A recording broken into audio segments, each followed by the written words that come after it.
everybody? Happy Friday. It's a beautiful day in the great state of Idaho today. You gotta love fall, but remember, this could be fake fall. We could still get another week of 100-degree temperatures. Hey, I got a few things for you, but we're going to talk about rates because the Federal Reserve really came out and laid a bomb on us on Wednesday.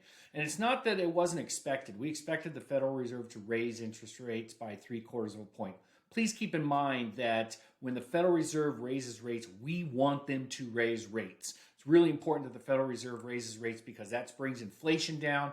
As inflation goes down, then mortgage rates will go down. But what he really said is he doesn't think inflation is going to go down until 2024 now, which means the Federal Reserve may not have a good grasp on mortgage rates. And you can see in the chart below that I always have, you can see right here was the day that the Federal Reserve actually announced rates. And then the next day, which is Thursday, everybody kind of digested what the Federal Reserve said and said, oh my God, we're not going to come out of this until 24.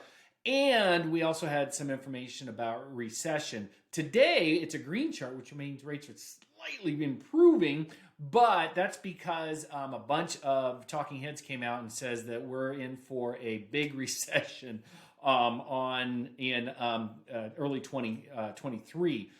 Recession, unfortunately, is very good for rates because it reduces inflation, and typically mortgage rates go down in a recession. But everybody's talking about rates. Rates went up 0.41% through about an hour ago for the week. Obviously, we just round that up to 0.5%.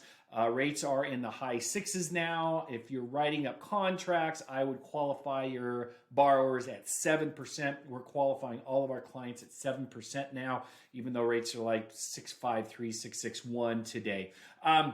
With that being said, we do see a little bit of hope in next month's inflation numbers, but I'm not going to predict anything until we actually see those inflation numbers come out. In the meantime, always remember, instead of reducing the sales price of your house, if you're a listing agent, do a 2-1 buy down. I'll put my video down here below. It's getting quite a bit of traction on it. It explains a 2-1 buy down, but basically if the interest rate is 7, with the 2-1 buy down, the first 12 months, that interest rate is 5%.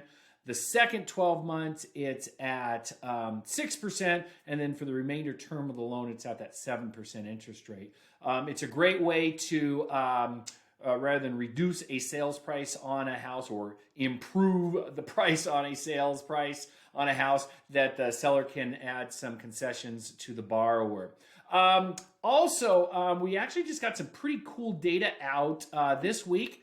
It's HMDA data, so we take all of our data and we send it to the federal government. You want to know if the federal government is nosy, you should see the data that we are sending to the federal government each and every month. But anyways, it actually came out pretty positive for brokers because it says based off 2021 HMDA data, and I can send somebody out the actual data. This is just the sheet on it. Borrowers save on an average with fees, upfront fees, and interest rates, an average of $9,407 over the term of a 30-year mortgage.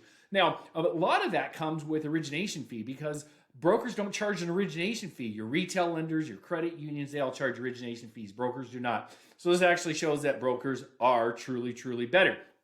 Hey, also, I got a pretty funny video that was sent to me. It's a Saturday Night Live skit. It's very politically correct for Saturday Night Live script. I'm going to put the link down below. Send it out to clients. It's actually pretty funny. Anyways, thank you very much. I appreciate it as always. Have a great and wonderful day. Go Broncos.